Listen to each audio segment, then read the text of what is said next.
like to say hello to everyone as I welcome you to a discussion on equity, diversity, and inclusion. And today I have Father Bryan Massingale, who is a James and Nancy Buckman Professor of Theological and Social Ethics, as well as a Senior Ethics Fellow in Fordham Center of Ethics and Education. Prior to his appointment at Fordham, he was a professor of theology at Marquette University. Professor Massingale is a leader in the field of theological ethics. He is a past convener of the Black Catholic Theological Symposium and a former president of the Catholic Theological Society of America. In addition to his academic pursuits, Father Massingale strives to be a scholar activist through serving faith-based groups, advancing justice in society. He is a noted authority on issues of social and racial justice, having addressed numerous national Catholic conferences and lectured at colleges and universities across the nation. He has served as a consultant for various Catholic social justice organizations and is an active participant in a network of Catholic thought leaders striving for fuller inclusion of LGBT persons in society and the faith community. His contributions to justice and advocacy have been recognized on many occasions. He received the Pope John XXIII Award from the Association of U.S. Catholic Priests in 2017 for his tireless efforts to create a world where the dignity of each person is respected and protected. He is also the author of the book, Racial Justice in the Catholic Church. And Father Massingale is no stranger to the Fordham Prep community. He helped us celebrate our 175th anniversary in 2017 by being one of the guest speakers at our America Media Racial Justice event, a gospel invitation and challenge. It is my honor and privilege to have here with us today, Father Bryan Massingale. Thank you for being here today, Bryan. Well, thank you, and thank you for that generous introduction. And listening to that makes me tired. It's like, when did I have time to do all of that? But no, it's a joy to be with you and to be with the Fordham Prep community. In addition to the 175th anniversary celebration, I've also helped the Prep out with its penance services for Lent and Advent, and I even celebrated Mass for them for one of the school masses. Yes, you did. It was Easter or something like that, I think, or something. Anyway, it's a great opportunity to be with the Fordham Prep community again in this way, even though it's socially distanced. You know, we're being responsible, but it's good to be with you guys. No, thank you, and thank you for joining us on this Zoom call.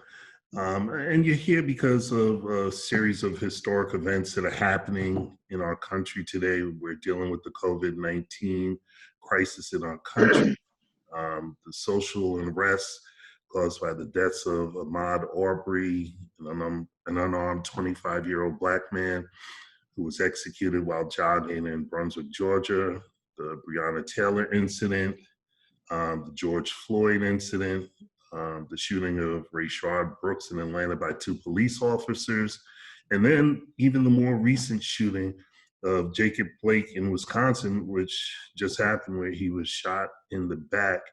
And all of these events have caused people to protest in the streets against the systematic racism that exists in our country. And what I found interesting is that you wrote a provocative and gripping article that focused on the Amy Cooper incident in Central Park because you believe that that was the key event to everything.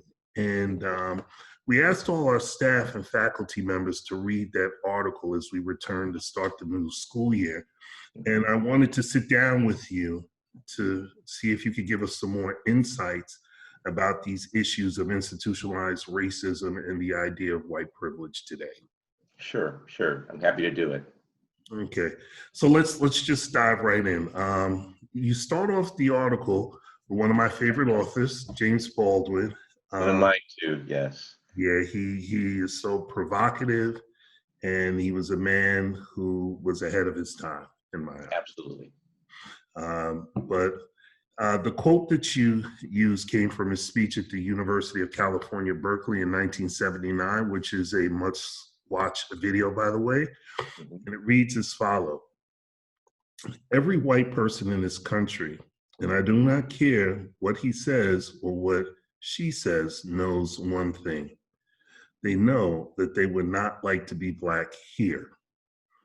If they know that, they know everything they need to know. And whatever else they may say is a lie.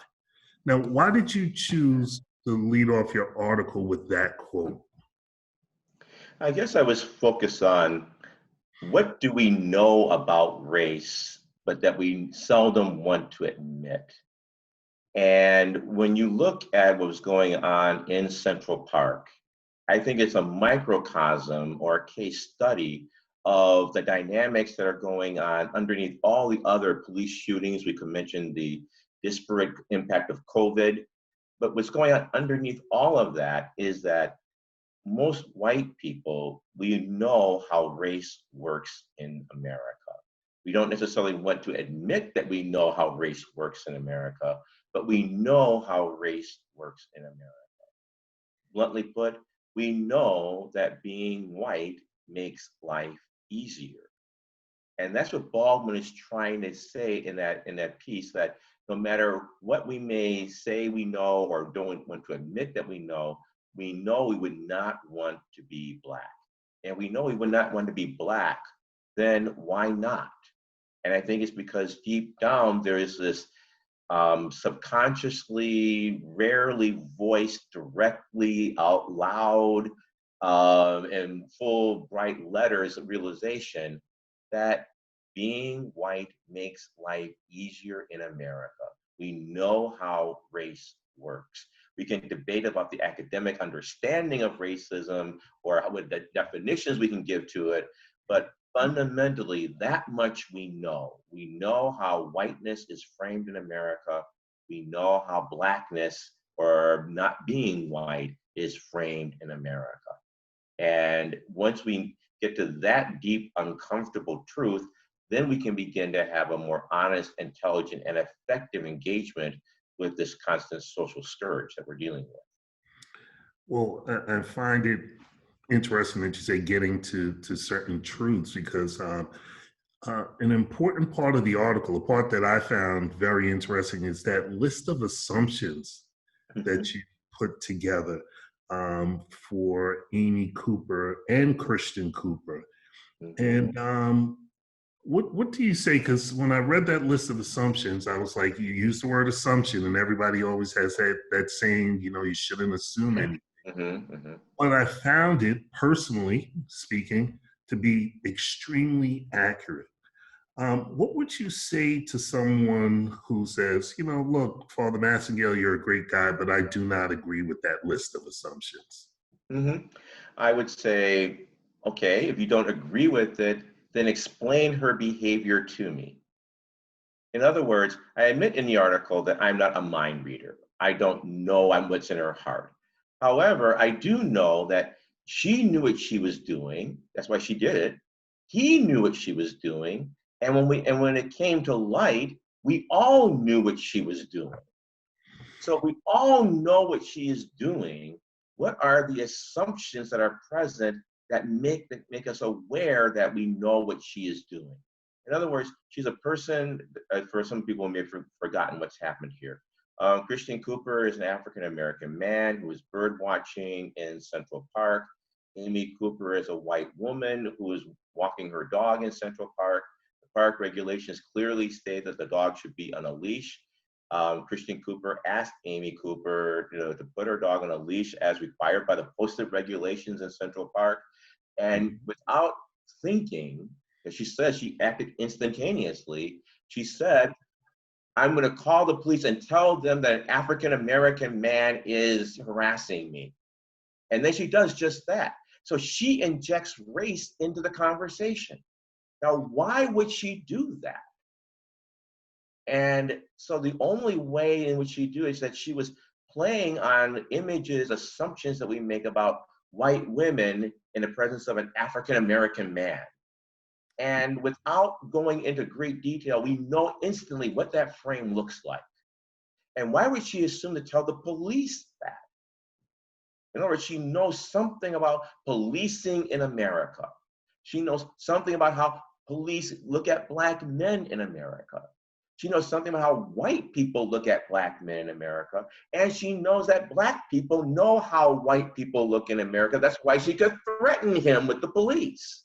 So so those are all assumptions, but if you say you don't agree with those assumptions, then come up with another, explain it to me otherwise. I totally agree. And that's why Mr. Cooper started recording, because he understood every single one of those dynamics, because I believe it's a part of his lived experience. But But the thing is that Amy Cooper also knew it too. In other words, why would she think that it's okay to call the police and lead with the fact that it's a Black man that's harassing me? In other words, it's not just something that Christian Cooper knew, it's something that she knew. And then when it became public, we all knew what she was doing. And you see, and that's the thing I wanted America and us to look at. What did she know? What did we know? And what does the fact that we know this, what does it reveal about the state of our country? In other words, what's happening here is totally obvious. And what's happening is that she's admitting dynamics that are going on in our country that we don't always want to pay attention to, or we don't want to admit that we know that we know.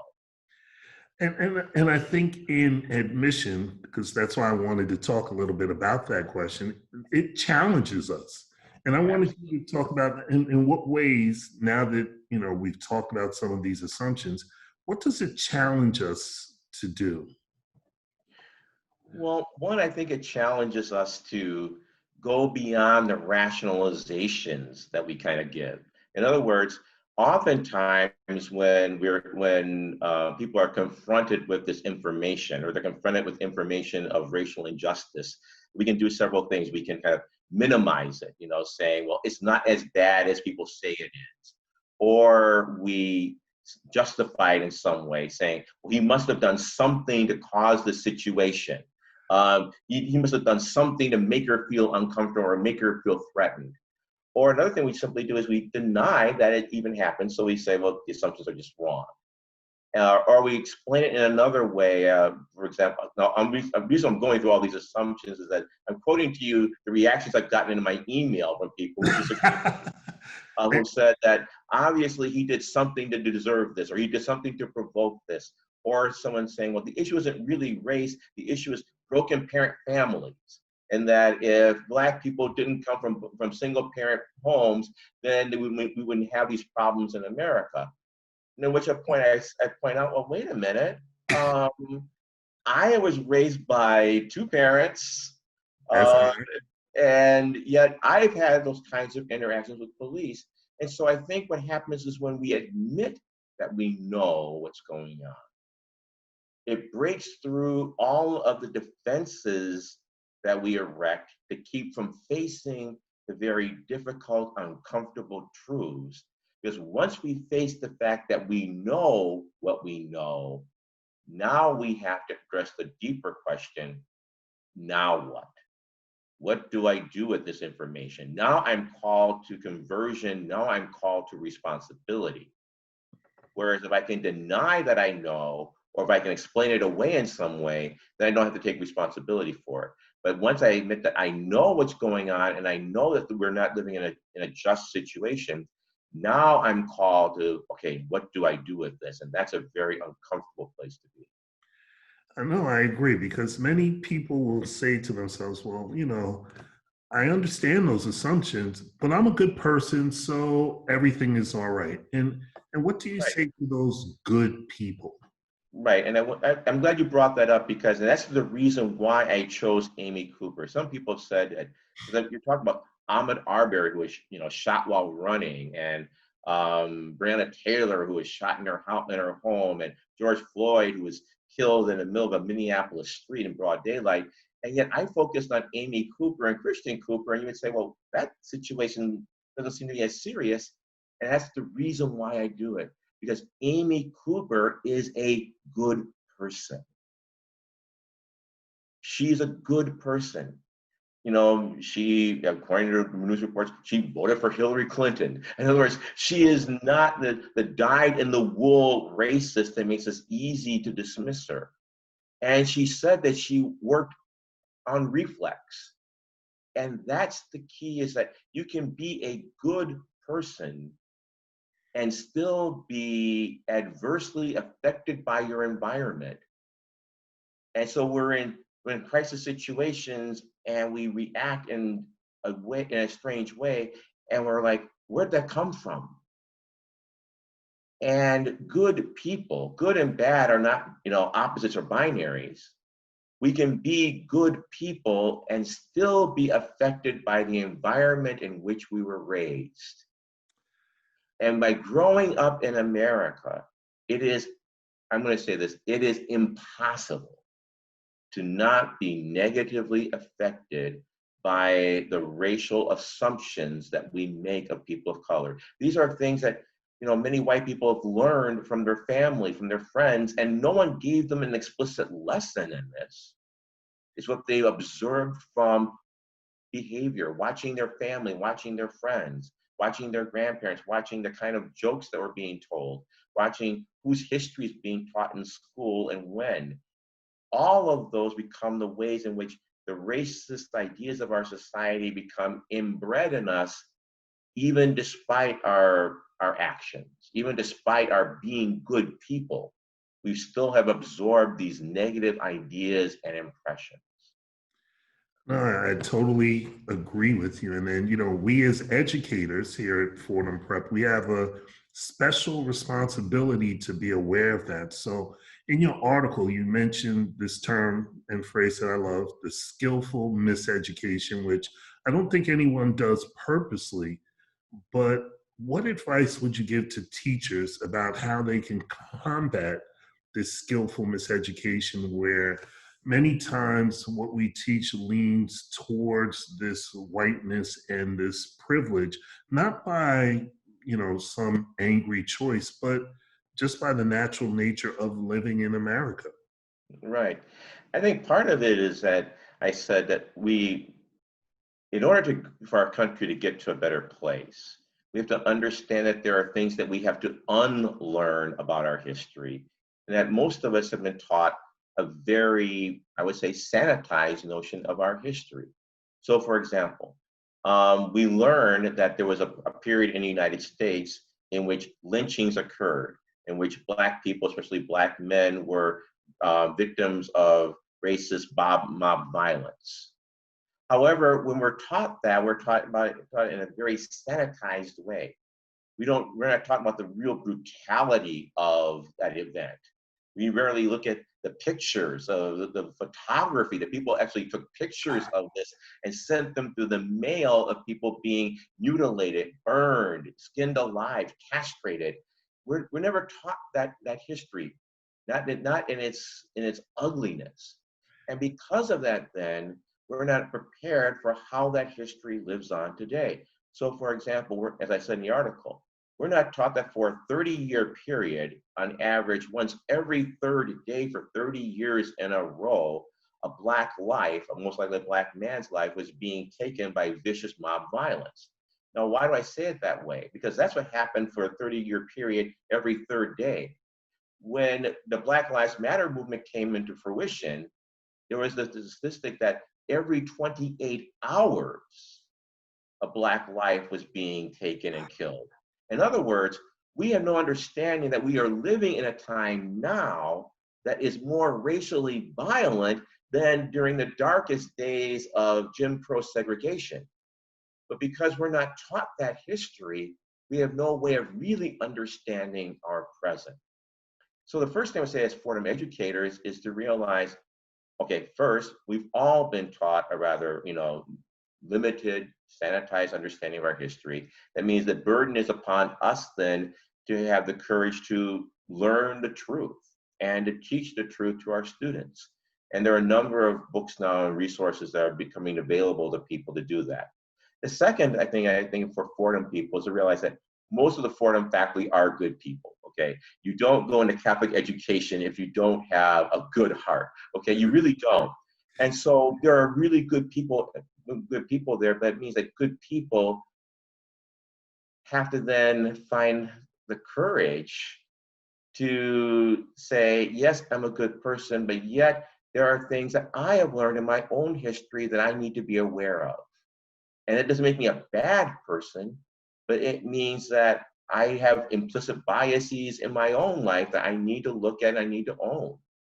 And it's doesn't make me a bad person. All the research on implicit bias says this: the best way to combat implicit bias is to admit that it could be working in my life.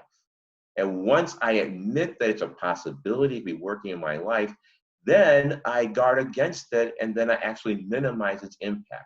That doesn't make me a bad person. In fact, it makes me a good person. And a good person then becomes not only unracist, like I'm not racist, but I'm anti-racist. That means that I'm actively engaged in the struggle both to name the biases in my own life, but also to combat what's going on in society. Just another quick note. Billy Joel, when I was growing up, I'm dating myself, Billy Joel, the singer. I know some of the younger faculty saying, Billy Joel. But anyway, he used to have this song and it had the refrain, "We didn't start the fire."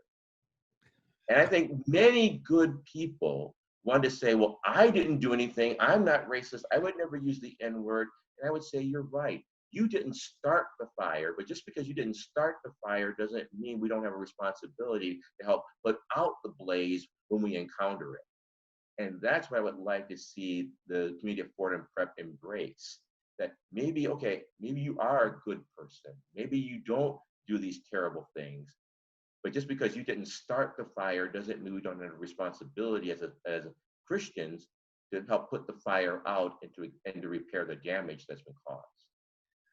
But many times, as you say, putting that fire out means it leads to difficult discussions, and especially since we're in front of students, how do you have such difficult discussions in a classroom with students? Do you have any advice about how to do that effectively?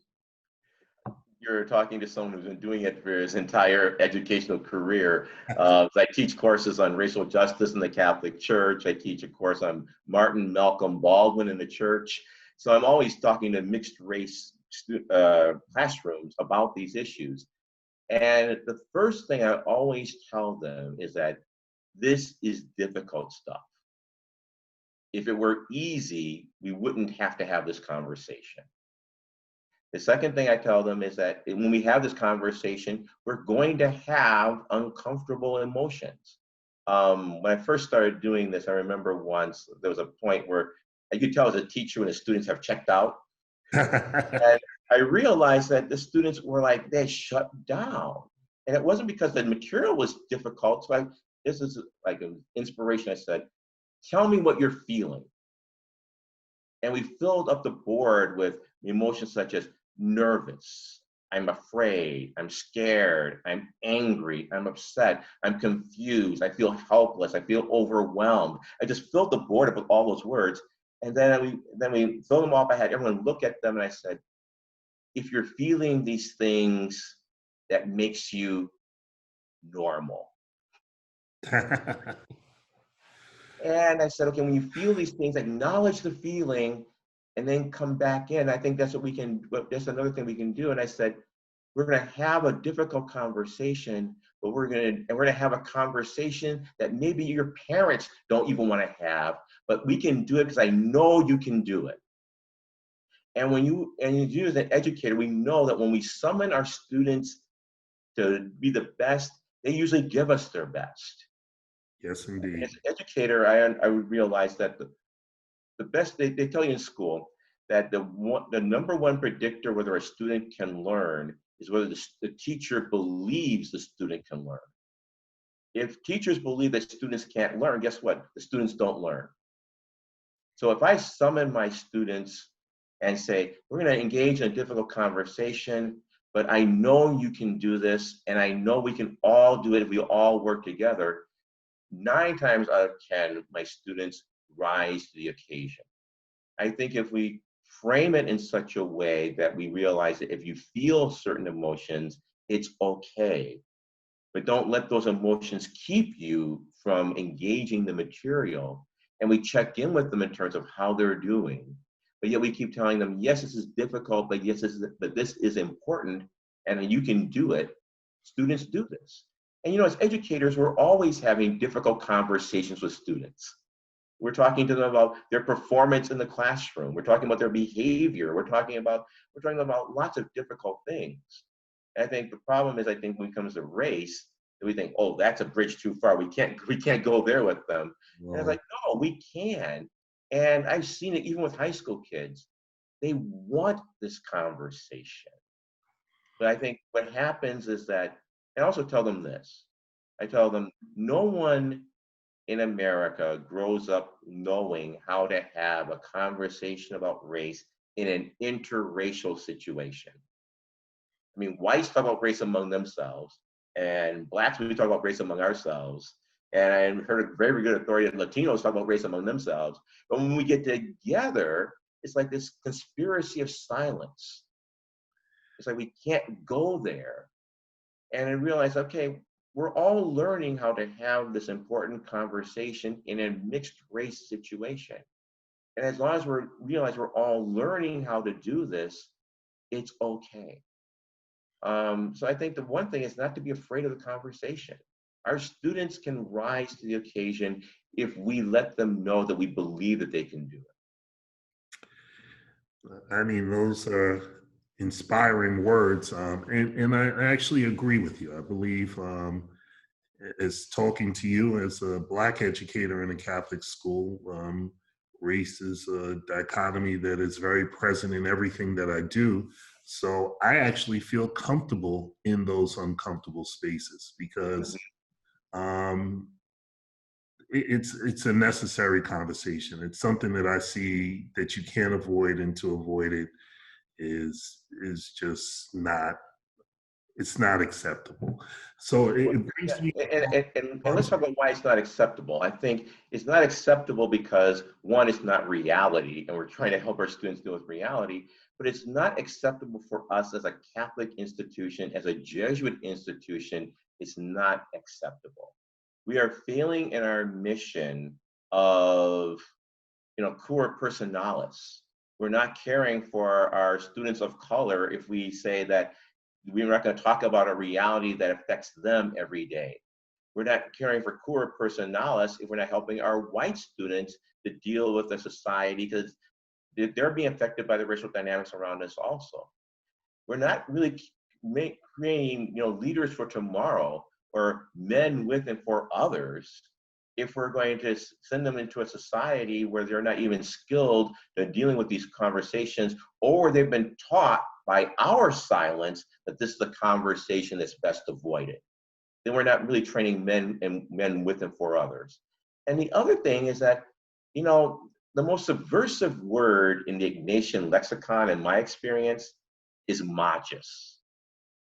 We all know cura personalis. I mean, we've got that one down pretty well, okay?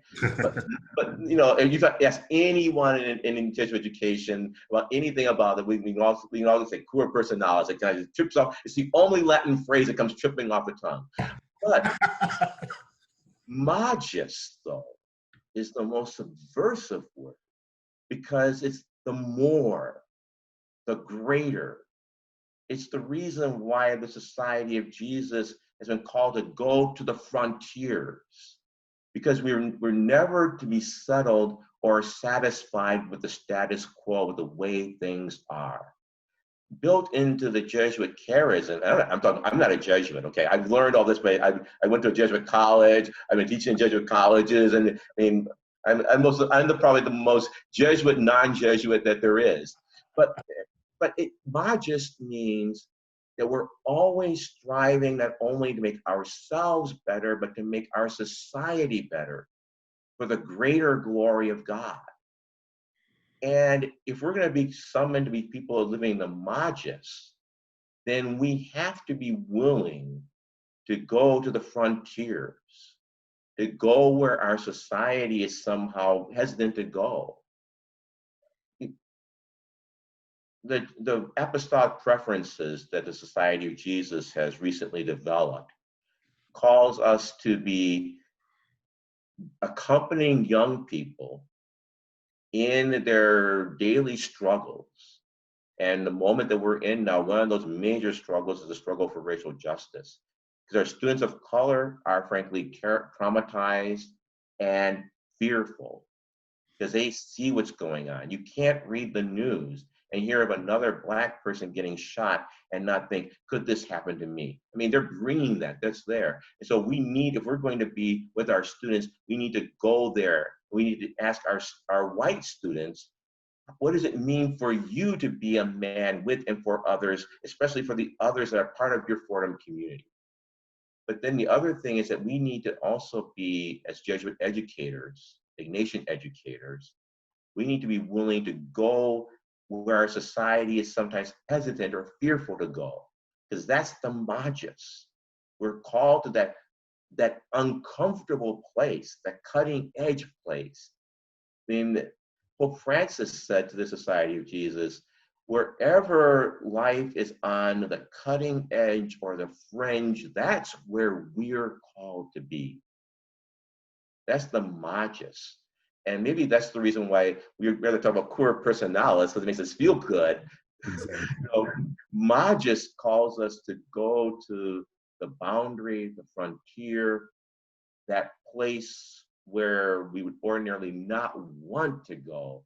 That's where we're called to go if we're going to be faithful to our heritage of Ignatian-inspired pedagogy. Well, I'm inspired by that response. So why don't we take it there for one? Let's talk about a phrase that even causes me pause sometimes, but to talk about white privilege. Yes. Okay.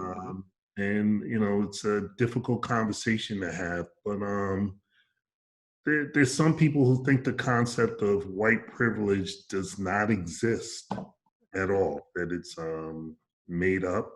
What would you say to people about that? Because before you have the discussion, people actually have to believe that the concept is true. Right. And I have two different kinds of responses to that. First, I think that many white people sometimes react to the phrase white privilege, and they would say things such as, well, my life hasn't been easy, or I've worked hard for everything I've gotten. So how can you tell me my life is privileged? My life isn't privileged at all. And I want to say, yes, I know that you work hard, or many work hard, because there are some folks who don't work hard. Okay, let's keep it real now. Okay, Yeah. Some people have been born with a silver spoon in their mouth, and I'm going to be. I'm not going to say that. I'm going to say you don't have to be talented to go far in this life. Okay, we know that. Okay, I'll leave it there. But I'm just saying that I think for many white people, they want to say, well, wait a minute, I've had to work hard for everything I've got. And I want to say to them, yes, you have. And you did not have to deal with the burden that Blackness would add in your life. In other words, yes, you've had to work hard, but this also means that as hard as you've had to work, there was an additional burden you didn't have to carry. So white privilege doesn't mean that your life is automatically easy as a white person. It means that it's certainly easier than it would have been if you had to carry around the burden of how the society looks at Black people. So that's the first thing, is that white people want to, they shy away from white privilege. It means that it somehow denies the reality of hard work for them. The other thing is that how to explain white privilege. I ran into this when when I teach. For years, my students would memorize the definition of white privilege. They give it back on the exam, and that's as far as they went. And I thought, how do I make it real for them? And so I came up with an idea. It's one of those things that happens in the shower. I said, let's have them play Monopoly. And if I were going to do a workshop at Fordham Prep with the student, with your faculty, I would, bring my Monopoly game in, because I have like 6 different Monopoly games in my office, and I have them play the game, but yet they have to click out a racial identity card first. And so there are 3 middle-class white families, and they get the $1,500 in Monopoly says you can have, and they get an orange property or a red property and a house. Then there's the African American and Latino family. Baltic. They get a sandwich bag of only $200 in their, no, $150 in their baggie, because on average, the average white family has 10 times the wealth as a black family. So they get $150 in their baggie. They get either Mediterranean or Baltic and no house, probably rendered. Then there's one rich white family, and we don't have enough money to give them so they give them a sandwich bag with $6,000. They get boardwalk with a hotel. They get a summer home on the green properties on Pennsylvania Avenue. They get a utility, a railroad, and they get out of jail free card. That's an important card. Then I tell them, okay, now since we live in this time of formal equality where everyone's supposed to be treated the same, everyone starts at go, everyone gets the same $200, everyone's gonna be treated exactly the same, now play the game. And then I walk around and I just see what happens, and it's amazing to me. One person said to me, wait a minute, this rich person doesn't even know how to play the game. I'm helping them make money and I'm not getting ahead. I said, welcome to life, okay? And another one said, how come the only place I feel safe is when I'm in jail? I said, ooh, listen to that. Right. Another one said, why should I play a game that I know I can't win? And so what we're doing here is we're making visible this, accumulated benefits of whiteness. And now that they've had that kind of idea in their head, then we go and we show, how did this get started? So then we look at the social policies that created this unequal distribution of wealth. Now, income, remember, they're all getting treated exactly the same. They're all getting the same income. We're talking about the historic accumulated benefits. We look at the programs such as the GI Bill, which only benefited white people to get homes get loans for houses. And home ownership is a major determinant of wealth. We look at all these, we look at redlining, we look at all these things, they realize that this didn't just happen. And it also doesn't mean that it makes you a bad person, because sometimes the rich white person in the group will say, but I don't want to bankrupt people. And I said, well, I know you don't, but these are the rules of the game. And so I think that's a way of helping people understand, what do we mean by white privilege? It's not something that you necessarily want or even desire. It's there because of the way our society is set up and because of the historic decisions that have been made throughout our history that benefit whiteness and to disadvantage persons of color. Wow. I mean, it becomes a whole issue of equality versus equity. Well, yeah, and the thing is that if we're going to create an equal society, then we have to realize that everyone is starting at the same starting point. And that means in order to create an equal society, then we have to look at those who have been systemically disadvantaged. We're not all, we see this in the Olympics, that when you're having a distance race, that if you're on the inside track, you're starting further back than those who are on the outside track. So you realize that if you all start in the same place, the one on the inside track is always going to have the advantage. So what we're doing here is we're saying the same thing. How do we deal with the reality of systemic disadvantage in our country? And in order to deal with those layers of systemic disadvantage, then we have to look at, we need to do something to help people to be able to compete fairly, to participate fairly. The other thing I think that really hinders us is that we look upon this as a zero-sum game. That is, okay, if I give something to the Black and Latinos, then it means that the white people aren't getting something, and that means that and that kind of thinking just keeps us in adversarial relationships. The way I want to look at it is this. we waste a lot of time and talent and and ability in people of color. That there is a student probably at Fordham Prep who may be Black or Latino who may have the cure for cancer. But because of their race, we never look for that kind of talent. We don't develop that kind of talent. We waste a lot of talent in our country. And we are in a situation where we need everyone in order to meet the severe challenges we have of climate change and things like that that are coming. We can't afford to leave anyone behind. We're going to need everyone in order to build a better country. And so when I say when we're looking for nurturing the talent that's in communities of color, I'm not doing that because I want to take something away from white people. I want to do something to say, let's look and nurture all of that talent so that we all can benefit, so we all can be better. That's what the goal of racial justice is, not to bring white people down, but to bring us all up. Because when we all are when we all are living the life of God-given dignity, that can only help all of us to be a better country and a better church. Because you cannot be just until everyone has justice. Well, no one is free until we all are free. That, that one of the questions I give my students is to say, why would white privilege, which seem to advantage white people, what cost is there to white people in that situation?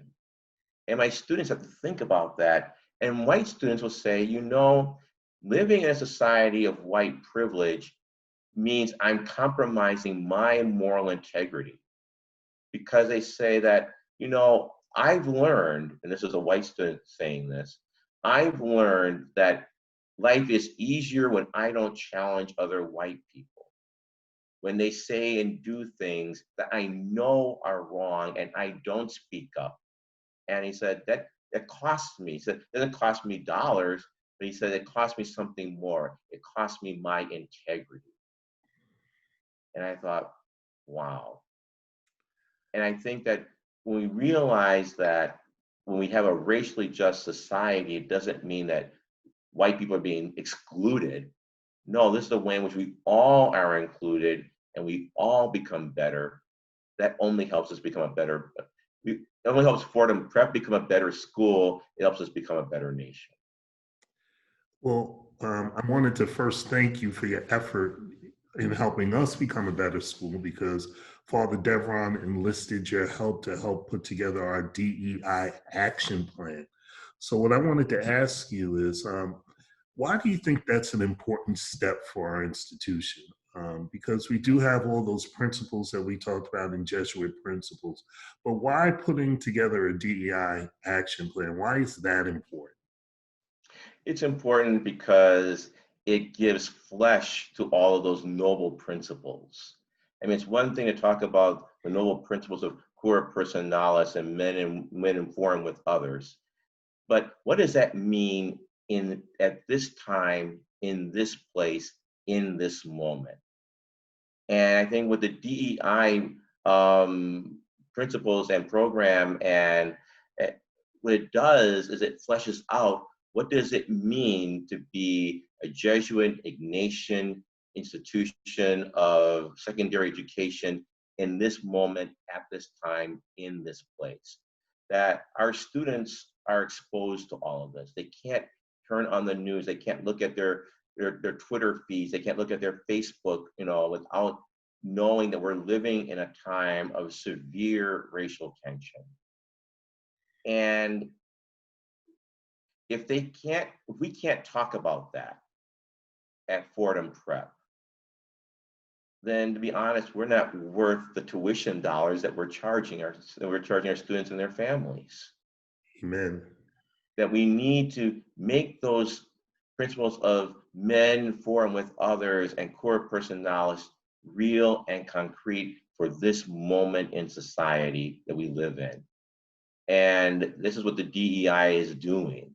That what it's doing is it's saying, in this time, in this place, this is how we are going to be a Jesuit Ignatian school, living in this moment of inflection in American society, faithful to our mandate of giving our students hope. One of the apostolic preferences says, how do we give young people hope today?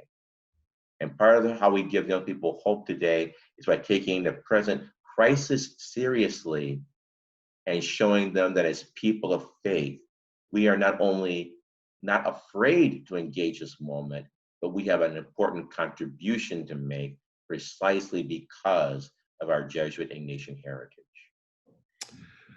Well, Father Massingale, I want to thank you, and I would just like to affirm the words of Father Mario Powell. Your voice is prophetic in this day and age, and that we thank you for all your contributions to help us to become better educators, to help us become a better community, and to keep us on mission in helping to put together the DEI action plan, which is just a continuation of our mission as a Jesuit school. So I wanted to thank you for being here with me today. I wanted to thank you for sharing all of this wonderful information with our faculty, and I look forward to working with you in the future. Well, I would be happy to do that. So I hope this is only the beginning of our conversations together. So let's not make this a one-off. Let's make this an ongoing thing. Oh, I will be in contact. Okay. All right, Bryan. Thank you so much. Take care. All right. Okay. Yeah.